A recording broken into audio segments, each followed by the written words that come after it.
C'est toujours un plaisir pour moi de vous informer, mesdames, messieurs, bienvenue. Le jeudi 20 juillet 2023, le président de la République, Félix-Antoine Tshisekedi Tshilombo, a posé la première pierre des travaux de construction d'une école de formation professionnelle dénommée la Cité des métiers Moussala. Nous sommes là dans la commune de Limete, au quartier Mombele, un quartier réputé comme un grand foyer de jeunes désœuvrés et de Koulouna. Images et commentaires, suivez.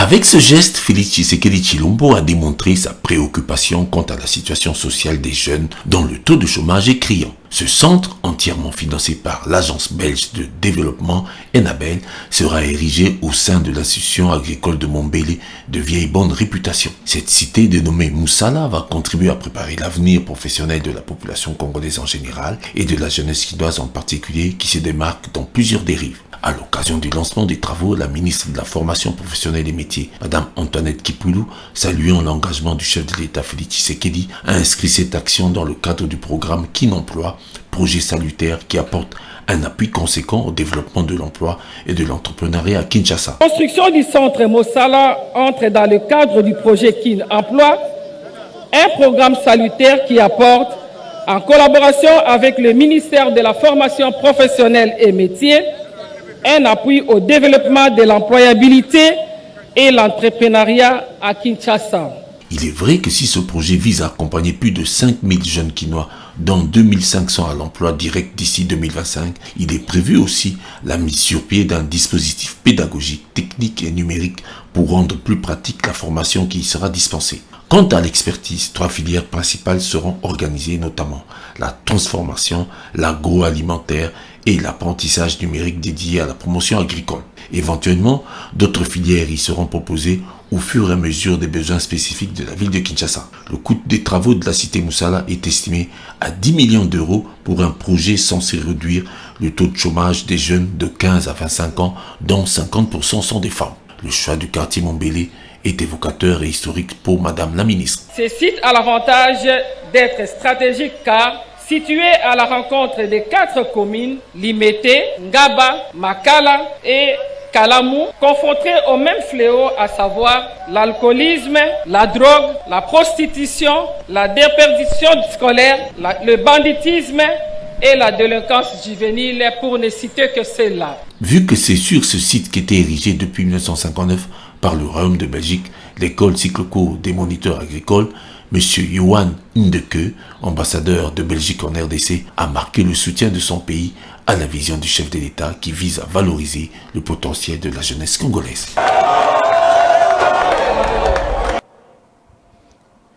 La réunion du comité des ministres de la justice de la SADC a débuté le jeudi 20 juillet 2023 à Kinshasa en RDC. C'est le premier ministre de la RDC, Jean-Michel Sama Lukonde, qui a ouvert les travaux de cette grande rencontre qui reçoit plusieurs personnalités du pays et les délégations des États membres de la SADC.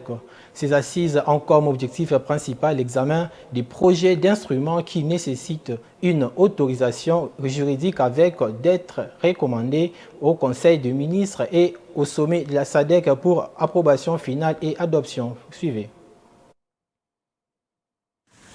La capitale de la République démocratique du Congo a accueilli les délégations des pays membres de la SADC le jeudi 20 juillet 2023 pour la réunion du comité des ministres de la justice de cette organisation sous-régionale après plus d'une décennie, car la dernière fois que la République démocratique du Congo avait organisé un tel événement remonte à 2010. Parmi les participants à cette grande messe de la justice, il y avait des personnalités politiques, militaires, judiciaires, corps diplomatiques, membres du gouvernement, hauts fonctionnaires de l'État, personnel du secrétariat exécutif et autres invités qui se sont chargés de réfléchir et proposer des solutions qui permettront d'améliorer les conditions de vie des populations dans leurs pays respectifs. Rose Mutombo, ministre de la Justice de la RDC, a exhorté les participants à cette réunion d'aborder avec courage l'examen du projet sur l'emploi et le travail ainsi que le projet sur l'accélération de l'application des mesures visant à mettre fin au sida en tant que menace pour la santé publique dans la région de la SADC en 2023. Pour ce qui est du projet de protocole sur l'emploi et le travail,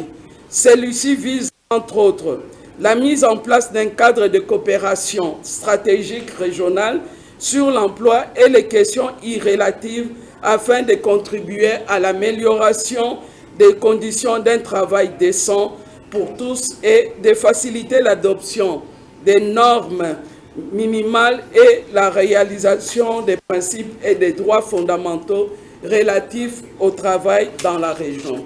Il nous incombe donc de veiller à ce que le projet que nous allons examiner aujourd'hui prenne en compte les pertinentes préoccupations exprimées en son temps par des États membres. En lançant les travaux de ces assises, le Premier ministre congolais Jean-Michel Sama Lukonde a rappelé aux participants la nécessité d'une bonne coopération entre les pays de la SADC. Pour lui, les participants doivent aussi réfléchir sur le cadre juridique pour faciliter le règlement des conflits et favoriser des bonnes relations entre les pays membres de la SADC. A été rapporté, vos travaux vont également porter sur la mise en place d'autres instances de règlement des différends entre les États membres de la SADC.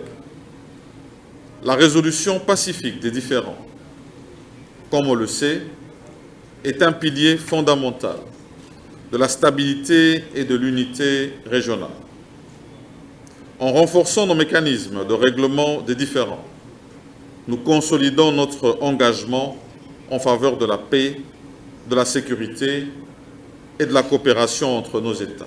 Les recommandations qui ont été formulées à l'issue de l'examen de ces instruments importants de la SADC seront soumises pour leur adoption et signature par les pays membres lors du prochain sommet des chefs d'État qui se tiendra au mois d'août 2023 en République d'Angola.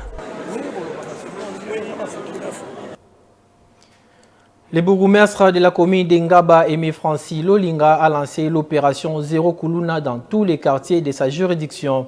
Le patron d'Ngaba, accompagné de son équipe, a effectué une descente au quartier Baoba la nuit du mercredi dernier en opération d'inspection. À l'issue de cette patrouille, près de 20 inciviques ont été arrêtés. Le numéro 1 d'Ngaba a rassuré ses administrés sur le climat de sécurité qui s'installe dans cette partie de Kinshasa. Rose Kindela nous explique. Dans les soucis de lutter contre l'insécurité à Ngaba, le bourgmestre Aimé Francis Lolinga a adopté une nouvelle méthode de travail, vu que le taux d'insécurité est élevé avec le Kuluna qui opère nuitamment. C'est dans ce cadre que les patrouilles s'organisent chaque nuit grâce à l'opération Zéro Kuluna dans cette municipalité. Pour se rendre compte de son effectivité, le premier citoyen de Ngaba a sillonné le mercredi dernier tous les quartiers Baoba. Aimé Francis Lolinga s'est estimé heureux de voir qu'à 23 h, les riverains pouvaient encore circuler. On est en patrouille, on est en train de travailler selon les instructions de la hiérarchie. On est sur terrain, Ngaba est sécurisé comme vous pouvez remarquer. Les gens sont en train de vaquer paisiblement dans leurs activités. Il n'y a pas de poche de Kuluna. On est là pour s'enquérir. Le major CAT est présent ici, le commandant CAT est présent ici. J'ai à mes côtés aussi le chef de bureau. J'ai un des grands notables de la commune qui est aussi un cordon de notre brigade de gardiens de la paix. Donc on est en train de travailler jour et nuit car on veut vraiment sécuriser la commune pendant toute cette période. De toute façon, on a déjà commencé avant, mais on doit terminer. L'opération Zéro Kuluna continue. Après les travaux abattus la nuit, la patrouille contre le Kuluna a donné un résultat parfait avec plus de 20 Kuluna qui sont tombés dans le filet et ont été présentés le jeudi 20 juillet 2023 devant la maison communale de Ngaba, accompagnés de leurs outils de travail. Étant victime, Tricia Kibolo-Yaba nous explique le fait et leur mode opératoire. Ce jeu ne sont plus des Kuluna, mais plutôt de criminels. Parce qu'avant, je savais que le Kuluna se battait entre eux dans les rues.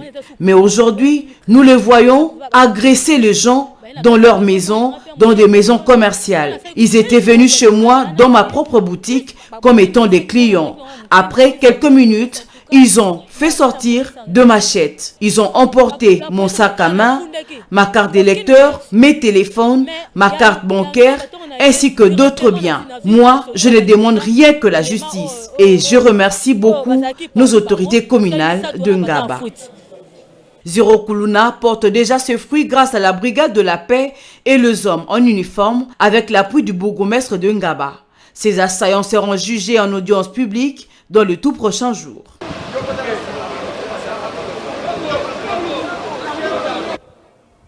Et enfin, l'honorable Cyprien Barago, président de la cellule UDPS Bumba située sur la route Kinshasa à Sangamamba dans le district de la Lukunga, a organisé une matinée politique à son siège. C'est là en présence des cadres notables et leaders de l'UDPS des différents quartiers.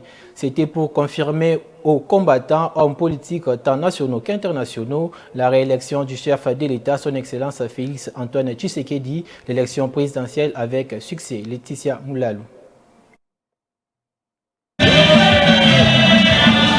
L'honorable Cyprien Iyamulemi Barago a organisé une matinée politique au siège de cellule UDPS Bumba dans le district de la Lukunga en présence des cadres, notables et leaders de l'UDPS des différents quartiers. L'objectif de cette matinée politique était de confirmer la réélection du président de la République, Félix Antoine Tshisekedi, à l'élection présidentielle.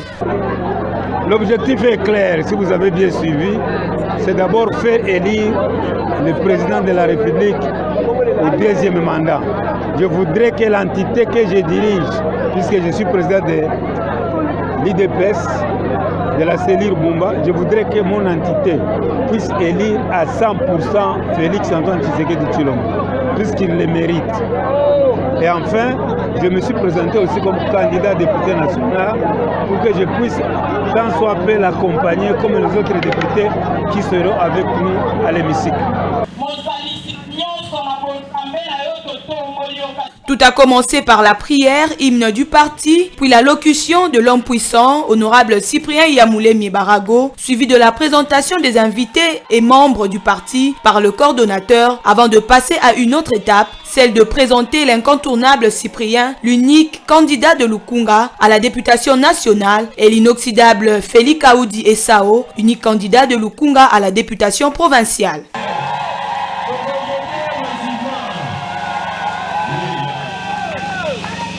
Au cours de cette matinée politique, l'honorable Cyprien Barago a remercié le chef de l'État pour ses actions, je cite, la réhabilitation de la route Kinshasa à Sangamamba, la réhabilitation des routes de dessertes agricoles, la construction des écoles et la gratuité de l'enseignement primaire. Il a également interpellé le DG de la Régie des eaux en dénonçant les inondations et les mauvaises tuyauteries d'eau qui détruisent les routes.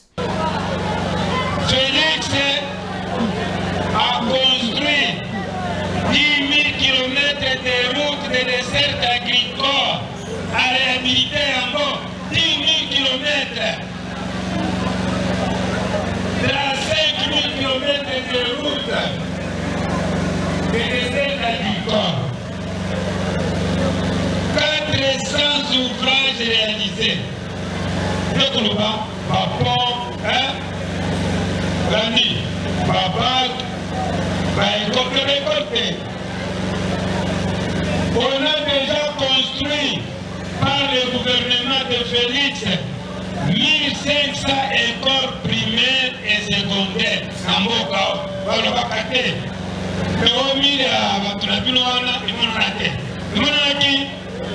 Enfin, la cérémonie s'est clôturée par l'annonce de Madame Béatrice, présidente de section, d'une formation à venir qui sera organisée pour toutes les femmes dans le but d'apprendre à la femme de Sangamamba quoi faire pour être autonome dans différents domaines, une opportunité à ne pas rater. S'en est suivi d'un cocktail pour agrémenter la dite activité.